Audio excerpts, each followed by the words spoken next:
Hello and welcome to Kent Tonight, live here on KMTV. I'm Finn McDermott and here are your top stories on Wednesday, the 18th of February.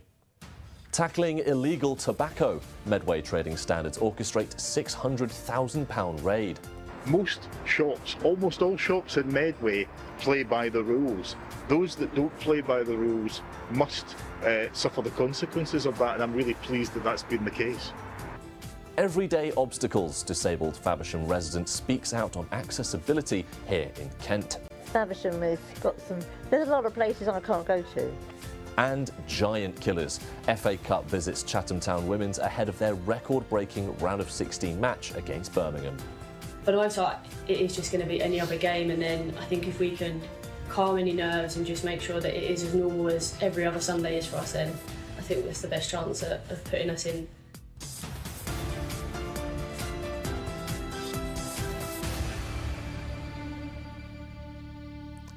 But first tonight, almost 1.5 million illegal cigarettes have been uncovered in Medway as part of a Trading Standards and Kent Police operation. Tobacco was found hidden in deep fat fryers, with sniffer dogs being deployed to find the illegal product. Our local democracy reporter Ollie Leader has been following the details of the operation. A deep fat fryer stuffed with illegal tobacco, discovered during a Medway Trading Standards operation with Kent Police that took around £650,000 of illegal products off the streets. If you have a shop that is selling illegal tobacco, it's a fair assumption that they may also be either participating in other illegal activity, or they might not be as careful as they should be in terms of who they sell those products to. So really important from a public health perspective in Medway that we make sure that the law around tobacco sales are enforced properly. This was the K9 crack team that were deployed as part of the raid, helping to uncover nearly 1.5 million illegal cigarettes that were seized during the operation, alongside nearly 150 kilograms of hand-rolling tobacco and more than 1,000 illegal vapes. Those responsible now face the prospect of prosecution and potential fines of up to £10,000. When it comes to selling illegal products, there's clearly no place to hide. Ollie Leader in Medway. Next, Kent Police have come under scrutiny for failing to provide the full details of a Thanet teacher's criminal history. Mark Slade, who has recently been convicted for numerous historic child sex crimes, was fired from his role at Dame Janet Primary School in Ramsgate for slapping a student in 2009.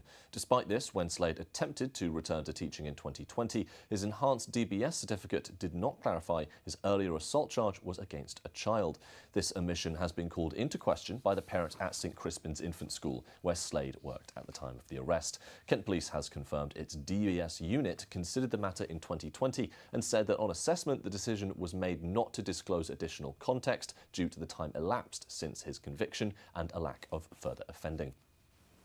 Next, an investigation has opened following a fire that broke out at a property along Small Hythe Road in Tenterden. The fire service were called to the home at 1:30 in the morning on February the 17th and are now treating the origin of the fire as suspicious. The power network disconnected the home's electricity, and after around 17 hours of fighting, it was eventually extinguished at around 6:30 in the evening. Although the damage to the property is extensive, there has been no report of injury. Next, a disabled resident in Kent says everyday journeys are still far from accessible. Sarah Jane from Faversham, who uses a mobility scooter, says uneven pavements and narrow paths can make even simple trips stressful and sometimes frightening. She's now speaking out to raise awareness and calls for change. Kristen Hawthorne met her in Faversham High Street to see how difficult things really are. I did it, but it's not suitable. Sarah Jane lives in Faversham and uses a mobility scooter. She recently travelled to London as part of a national challenge organised by the Spinal Injuries Association to highlight barriers disabled people face when travelling. Well, I think I've managed to sort out the journey. Not easy. One of the most tricky bits was I'd ring different stations to find out if the lift was working, because obviously without the lift, I couldn't do it.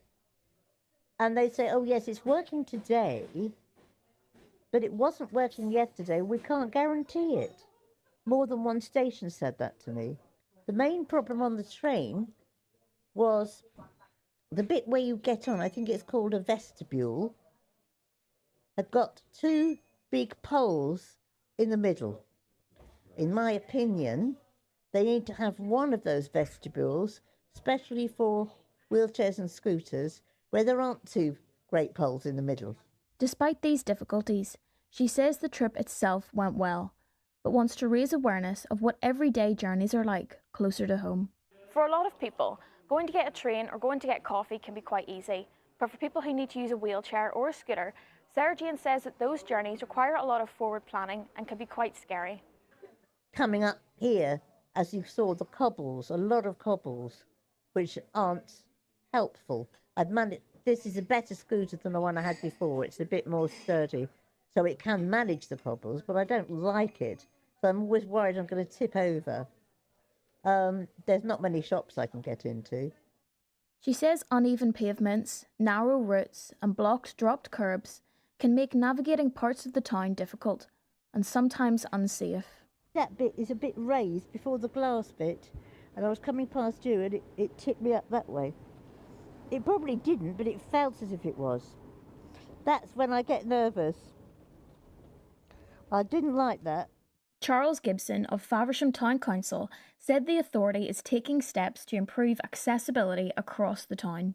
He said Faversham Town Council is working to make the town more accessible for people walking and wheeling. A list of new dropped curbs has been drawn up, pending funding from Kent County Council.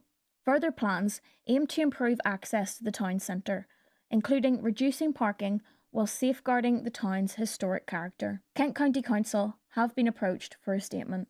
Although she spoke positively about Faversham, Sarah Jane hopes that she will be able to help improve accessibility, not just for her, but for others across Kent facing similar challenges. Kristen Hawthorne, KMTV, in Faversham.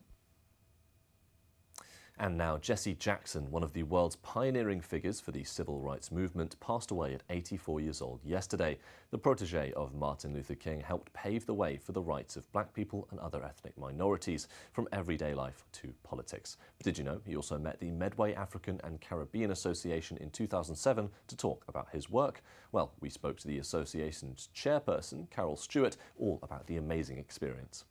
And I'm aware that Jesse Jackson actually visited the association back in 2007. Can you tell a bit about what that meant to you and to the wider group? So we actually went to see him. He was in London. He was invited by, I think it was Operation Black Vote at the time, to try and encourage sort of black people to register to vote at that time. And so the young people of Macca were doing a project on Black heroes. And when we heard Jesse Jackson was going to be in the country, I just thought, so I wrote into him and wrote into the organisation, and told them what we were doing, just to see if there was an opportunity. Didn't think for 1 minute they were going to say yes. So I was, we were totally bowled over when we got a letter back saying, yes, you can have an audience with Jesse Jackson. And, it's not something that you say no to. So we took a number of young people along. There was a television news company that followed us there, the whole experience. It was really, really exciting. And the young people had questions that they asked of him as well. And he was just so lovely.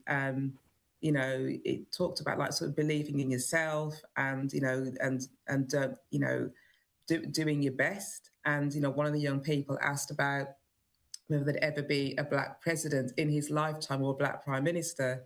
Little did we know that a couple of years later, we'd have America's first black president, President Barack Obama. And I was so happy for Jesse Jackson to be alive to see that happen, because he probably never thought it would ever happen in his lifetime.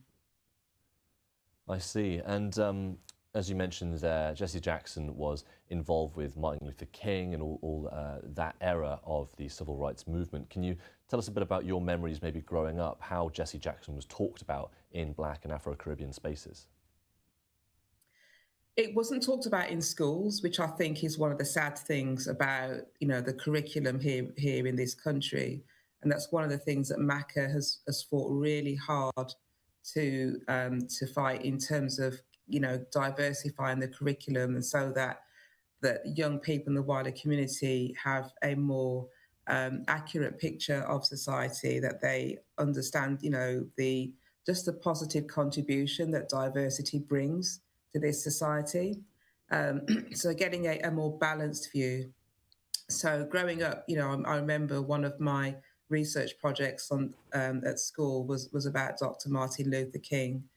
And I remember sort of reading about him and Jesse Jackson and all of them, and Malcolm X, Marcus Garvey, and it really helped to shape who I am in terms of, consistently fighting for civil rights and for diversity. It shaped who I am today, shaped who I was back then, and shaped who I continue to be.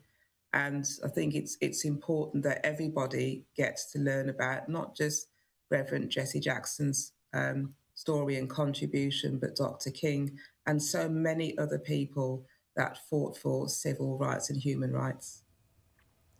Well, that's all the time we have for now, but join us in just a few minutes. We'll be discussing all of the news for you here in Kent. See you in a bit.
Welcome back to Kent Tonight. Now we're going to be taking a look at all your health headlines from across the country. From more than 3,000 pharmacists who've signed a letter to the Health Secretary warning him that pharmacies will close around England without an uplift in funding.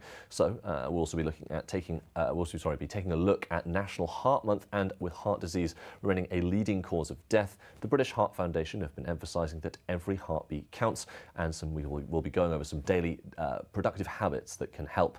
So we'll be talking to our health expert, Dr. Julian Spinks.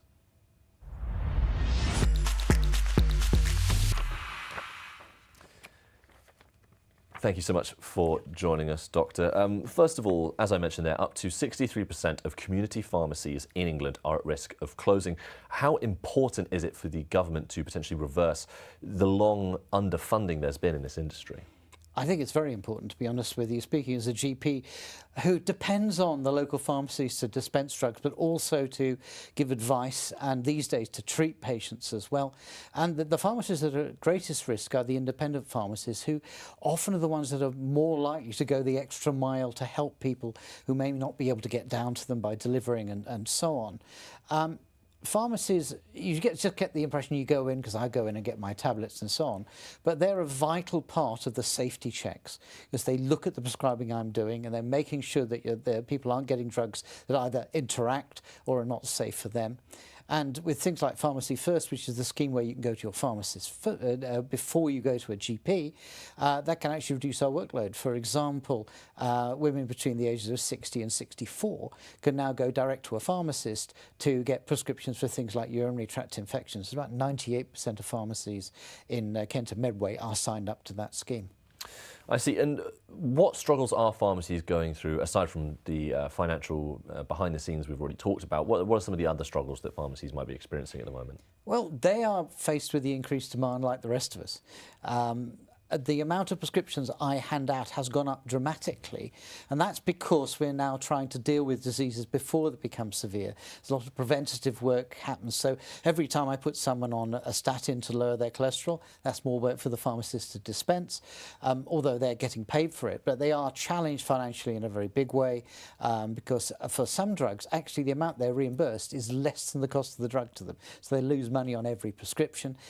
Likewise, it's difficult for small pharmacists to compete against supermarkets and so on for some of the items that people used to buy from pharmacies, things like sort of nappies and other things, over-the-counter remedies. They can get cheaper at supermarkets, and so they can't actually balance and mitigate some of the reduction in the income they have to do with medication by selling those products. I see. We're going to move on now. It's also National Heart Month. Can you give us any lifestyle advice or general health advice that we can be doing to make sure we're staying healthy in our hearts? Really, I mean, the two key things I'm always talking about is healthy eating and exercise, because those two things make a big difference. Having a proper balanced diet, keeping the fat levels down, avoiding all these ultra-processed foods will make a difference, because there is, to a certain extent, what goes into your body affects how things are. And if you fur up your arteries, you're more likely to have heart disease. Exercise is also incredibly important. Exercise will reduce the amount your arteries fur up. They'll actually make your heart fit, because every time you make your heart race, it's actually getting fitter. And the rest of your body is also fitter. And muscles that are sort of toned up will actually put less demand on the heart than ones which are out of condition. So if we do all of those things, then you have a chance of avoiding getting heart disease later on. Finally, particularly if you have a family history of heart disease, going along to your doctor, getting your cholesterol checked to see whether we need to be perhaps putting you on medication for it. I see. Thank you so much for your time.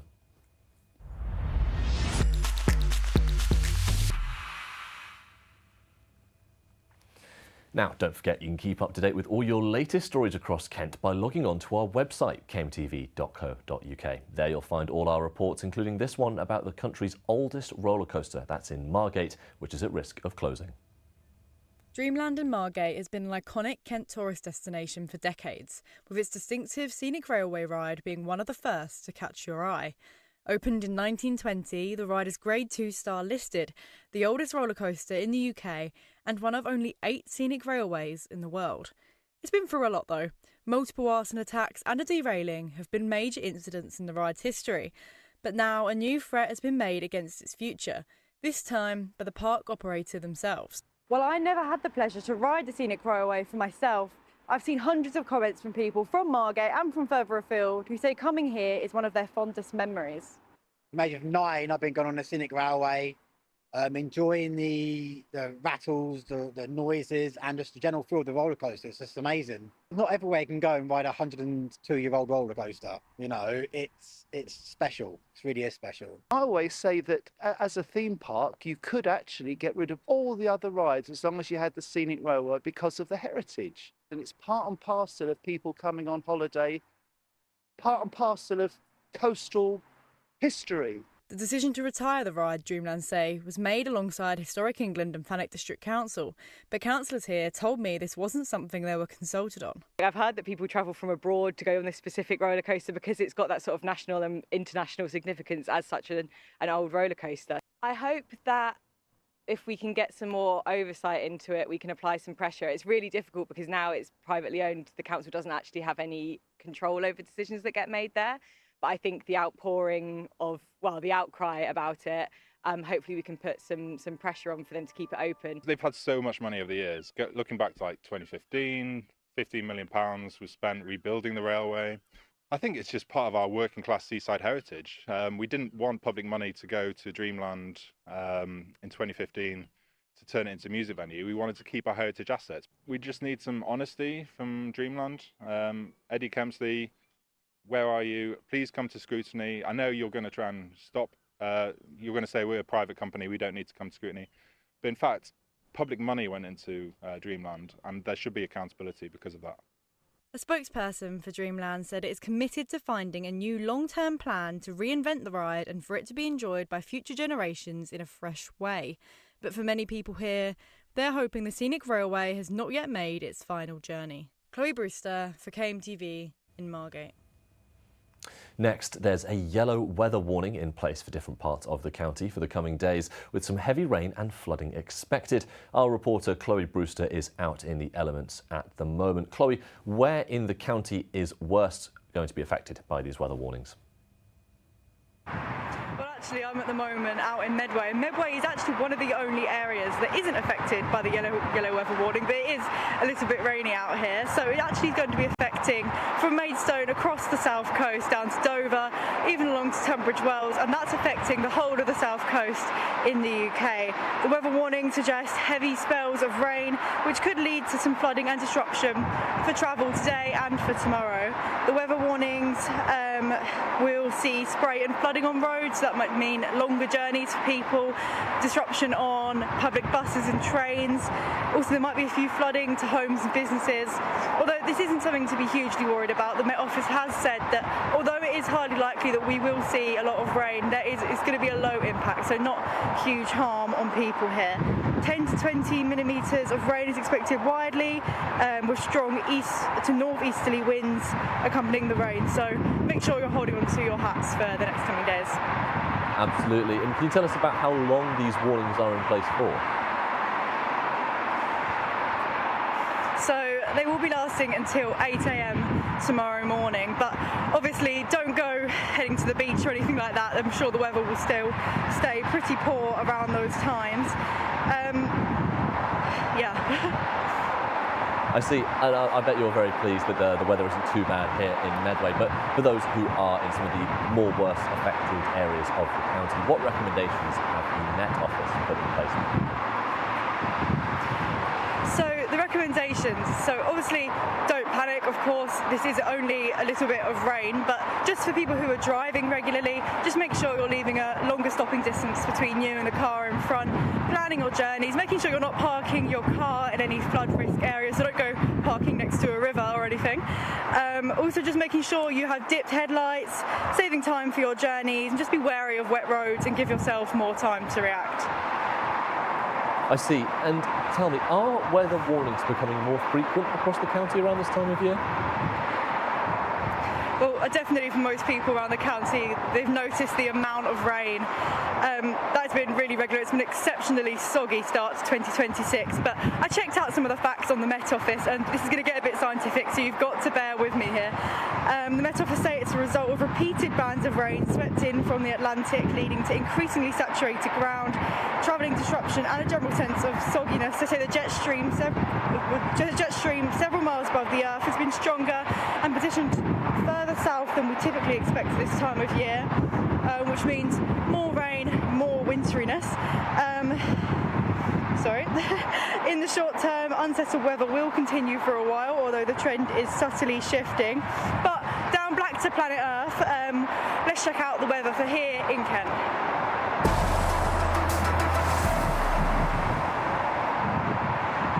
So we are expecting rain going into tonight and the early hours of Thursday, with temperatures sitting around 5 degrees across the county. Skies are looking dry going into tomorrow morning, with temperatures at highs of 7 in Dover and 6 elsewhere in the county. Much of the same tomorrow evening, with slightly higher temperatures of 7 for most of the county. Now, for our outlook for the rest of the week, Friday will be cloudy with highs of 10, and we'll see similar weather across the weekend with highs of 11 on Saturday and 10 on Sunday.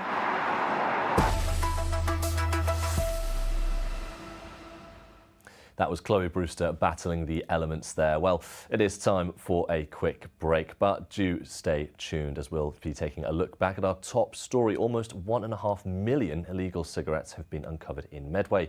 We'll also be taking a look at the police and council crackdown in Rainham. That's all concerning anti-social behaviour involving e-scooters and e-bikes. Props to Chloe there. It feels like she's always the one going out, battling the wind, battling the rain, no matter the weather. Well, that's all the time we have. See you just after this short break.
Hello and welcome to Kent Tonight, live here on KMTV. I'm Finn McDermott and here are your top stories on Wednesday, the 18th of February.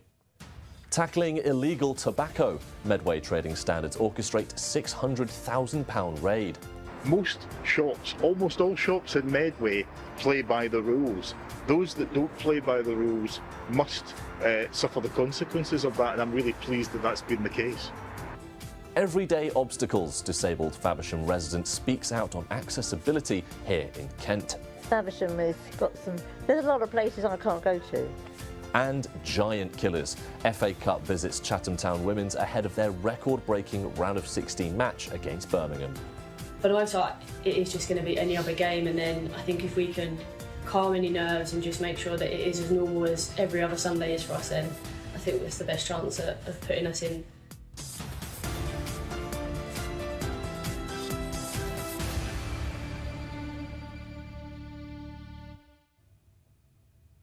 Now for a look back at our top story this evening. Almost 1.5 million illegal cigarettes have been uncovered in Medway as part of a Trading Standards and Kent Police operation. Tobacco was found hidden in deep fat fryers, with sniffer dogs deployed to find the illegal product. Our local democracy reporter Ollie Leader has been following the operation's details.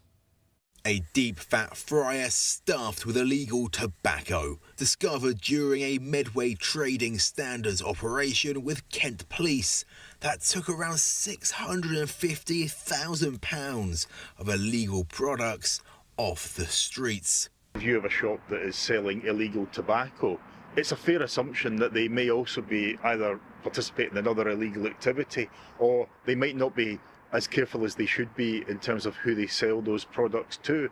So really important from a public health perspective in Medway that we make sure that the law around tobacco sales are enforced properly. This was the K9 crack team that were deployed as part of the raid, helping to uncover nearly 1.5 million illegal cigarettes that were seized during the operation, alongside nearly 150 kilograms of hand-rolling tobacco and more than 1,000 illegal vapes.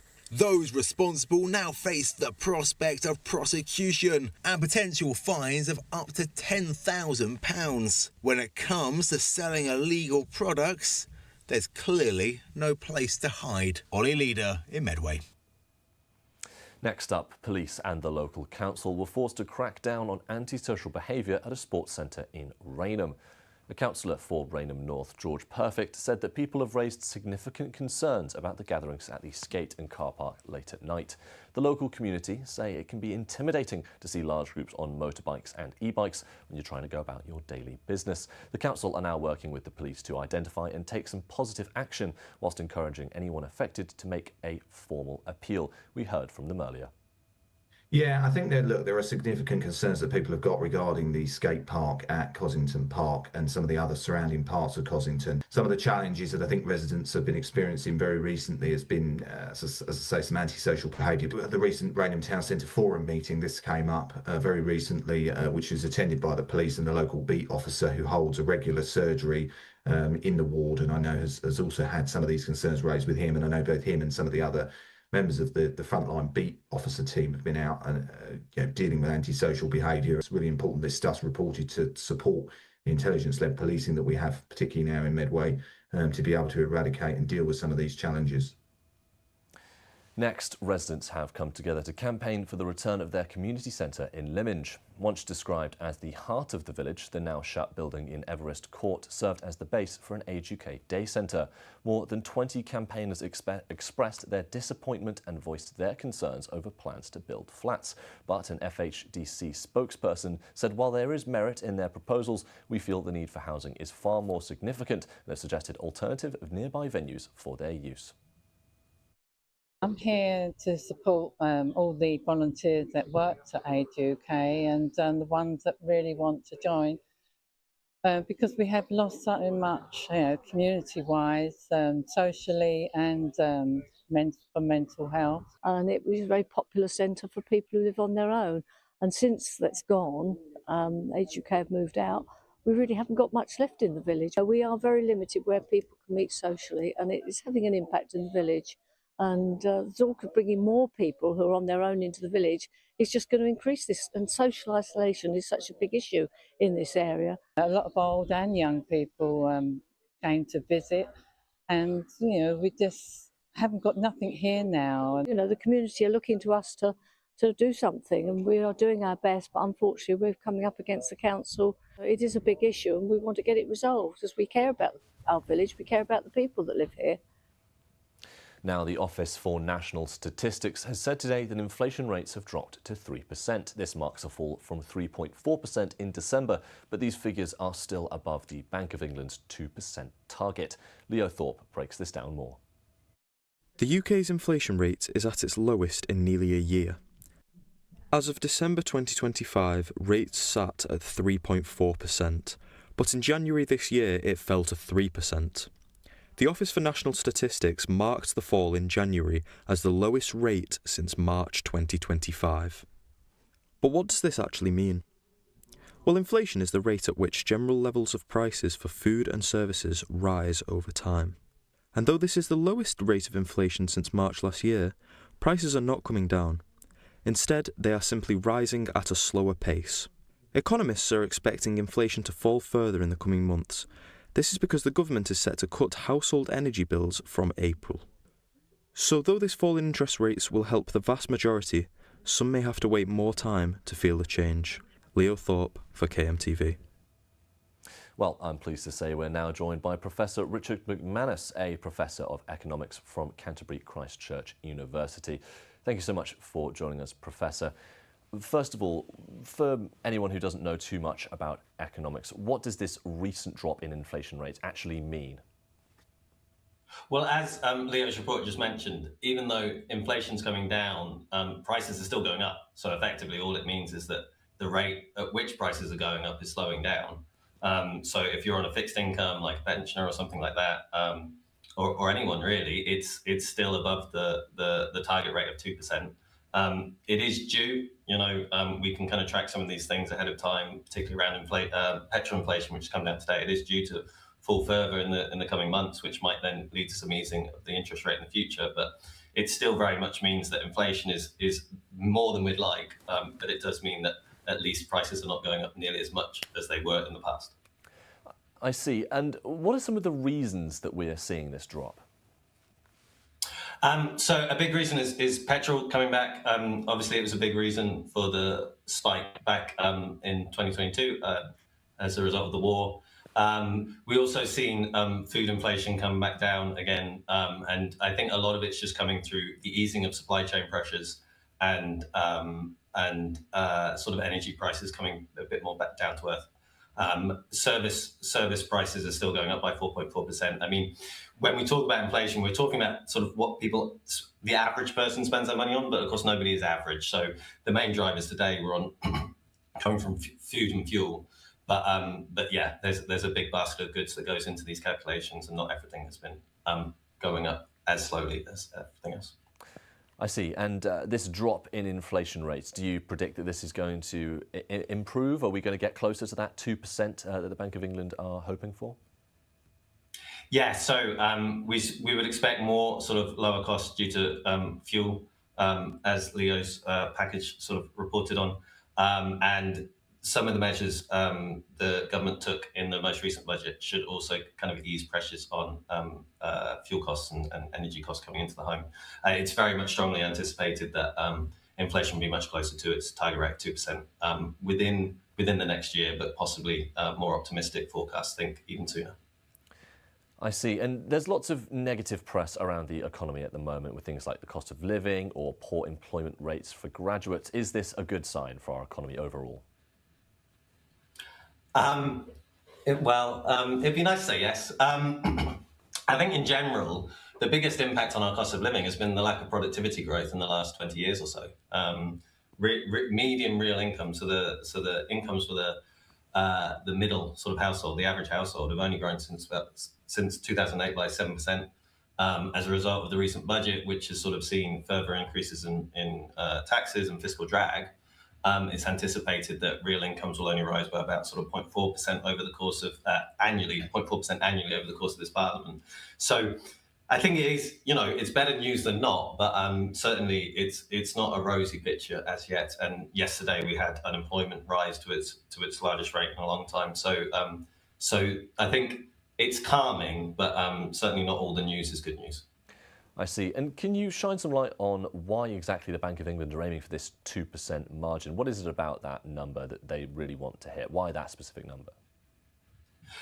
So this is as a result of giving Bank of England the sort of independent right to set interest rates. It had to come with a sort of target rate. 2%, the main thing is stability. What we'd really like is stability. And before COVID, we had 2% quite nicely. What stability provides is it means that people can anticipate. So if you're going into wage negotiations and so on. But 2% we kind of think sort of keeps the economy trickling along a little bit. So people see their wages rise, even though maybe in real terms they're not. It keeps us away from potentially leading into deflation, and it just allows the economy to function a bit more smoothly. It's economists debate it, if I'm honest with you, but we probably don't want to discuss that too much here. But the level is, almost all countries focus on 2 to 3%. But realistically, it's just the stability and getting back to 2% would hopefully represent a period of kind of sustained, stable price rises. I'm so sorry, Ben. I'm gonna have to cut you off there. Thank you so much for joining us. Thank you, Vin. That's all the time we have. See you in just a few minutes.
Hello and welcome back to Kent Tonight, live here on KMTV. Now, an event in Dover saw the launch of new electric-powered buses that will be taking to the roads after enduring a 15-month delay.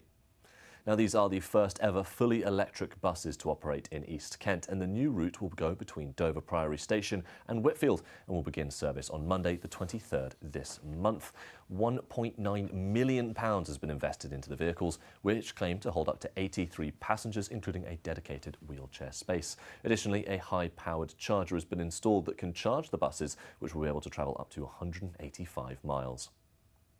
And a dad in Margate has become a millionaire off the lottery ticket he had purchased by mistake. It was a standard trip to the shops like no other, and while claiming his free lucky dip, the unnamed father had accidentally bought another lottery ticket. Lady Luck was visiting the same shop in Margate as the father soon noticed the ticket matched 5 main numbers plus the bonus ball in a draw all the way back in November. Andy Carter, who's the operator of the National Lottery, said, "What incredible news for our winner and his family. Sometimes the best things happen by accident," with the father saying, "The fact it was the ticket I bought by mistake makes it even more incredible." Well, will the rest of us be so lucky with our weather? Let's have a look.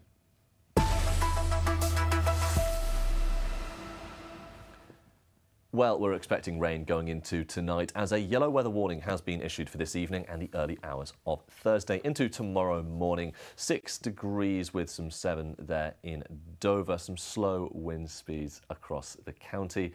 And tomorrow afternoon, more 6s and 7s with lots more cloud across the county. And into your outlook, it's going to be 10 degrees on Friday and cloudy, warming up slightly on Saturday, but remaining pretty mild throughout your weekend.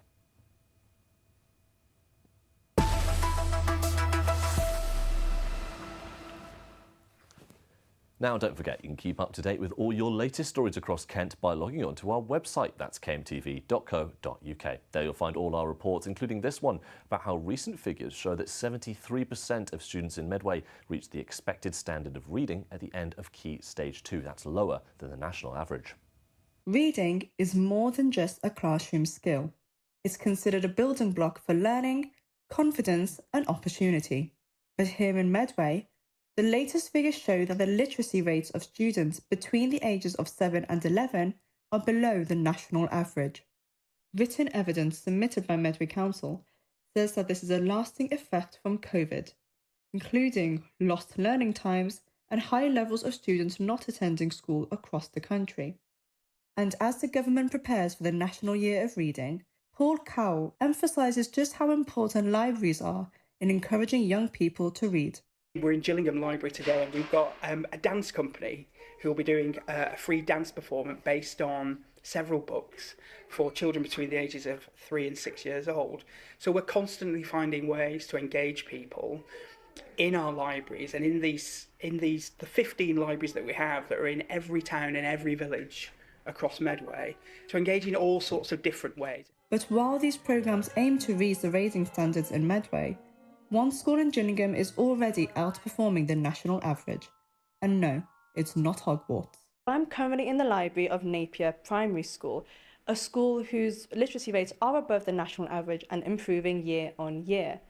They encourage pupils to read both in and out of lessons through a series of initiatives.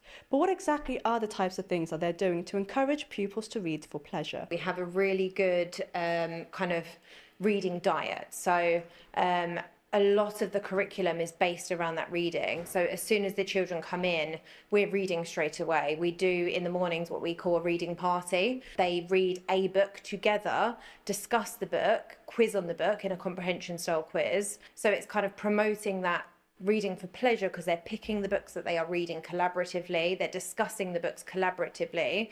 It's not the teacher facilitating it, it's completely the children. Zoe also emphasised just how important it is for young people to feel represented in the literature that they read. The community in our school is incredibly diverse, so if the children have access to books which are diverse that they can relate to, it makes the literature more enjoyable. With the National Year of Reading now in place, Medway faces both a challenge and an opportunity. How do they ensure more children leave primary school not just able to read, but wanting to? Naila Mohammed for KMTV in Gillingham. And now it's time to take a look at the sports news from around the county with Etalie Reynolds.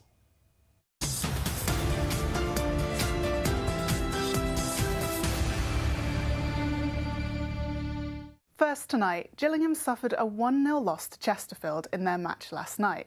This marks the second time in 4 days that Gillingham have been beaten by a top-half team.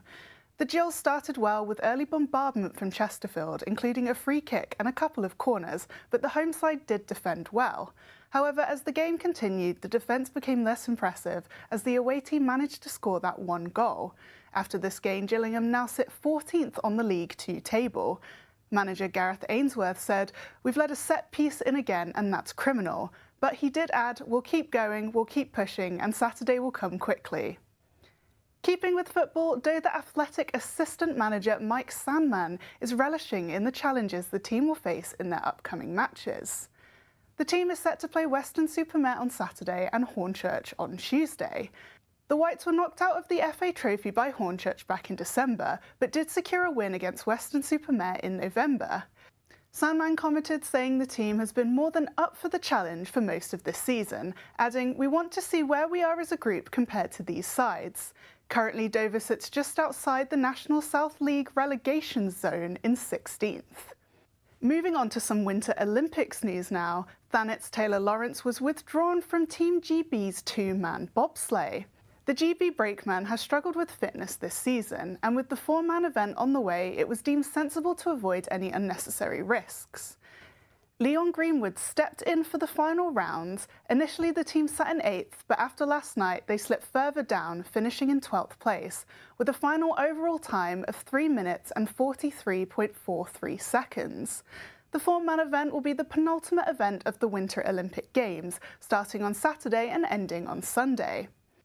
And continuing with Winter Olympics news, former Benedon school student has called to other young people to follow their dreams. Eloise King was the flag bearer for the Hong Kong-China team and at just 21 will be competing in the women's slalom. The slalom involves skiers tackling the course twice. It's changed between runs and competitors are only able to inspect it before their race, and they're not allowed a practice run. King's skiing journey began at age 4 and she started racing just before joining Benedon aged 13.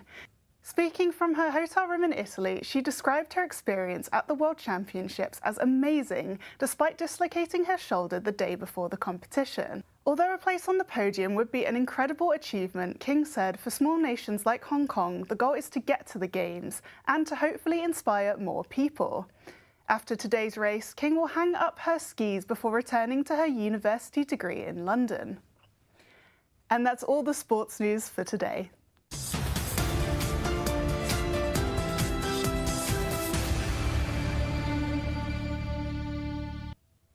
And finally, keeping with sports, the FA Cup is the ultimate underdog story. It sees non-league face Premier League and anything can happen. And here in Kent, a true Cinderella story is unfolding, with Chatham Town Women's making it to the last 16 teams in the country, a record for the club. The side got a visit from the trophy as they're preparing for their face-off with Birmingham City Women's at the St Andrews Stadium. I went down to the Bourville Stadium to find out more. They're being called giant killers. Chatham Town Women play in the 4th tier in the South East Division of the National League. But throughout the FA Cup, they've been beating much bigger opponents like York City, Exeter City and AFC Wimbledon. But this weekend, they'll have to contend with their biggest challenge yet. Booking a spot in the quarter-finals means facing off against Birmingham City Women's on their home turf, the St Andrews Stadium. We just got to go and get that mentality right and just go in there with the right mindset. I feel like we are ready. Playing on the Saturday might be a little bit different for us, but I feel like it might be a good sense for us. So yeah, I feel like we're ready. For the most part, it is just going to be any other game, and then I think if we can calm any nerves and just make sure that it is as normal as every other Sunday is for us, then I think that's the best chance of putting us in. Keith Bonus is no stranger to silverware. He led Charlton Ladies to 2 Women's Premier League Cups and the FA Cup itself. Yeah, it's been over 20 years since I picked that baby up. Obviously it would be a dream to pick it up again, but we're being realistic. You know, this week, if we're honest, is equivalent to a cup final for us, and we're approaching it with that kind of mentality. After the conference, training began and the buzz around the club could be felt in the air. The Chats absolutely dominated the early rounds of the tournament, with some strong performances coming from their keeper, who saved some crucial penalties when they went up against Exeter City.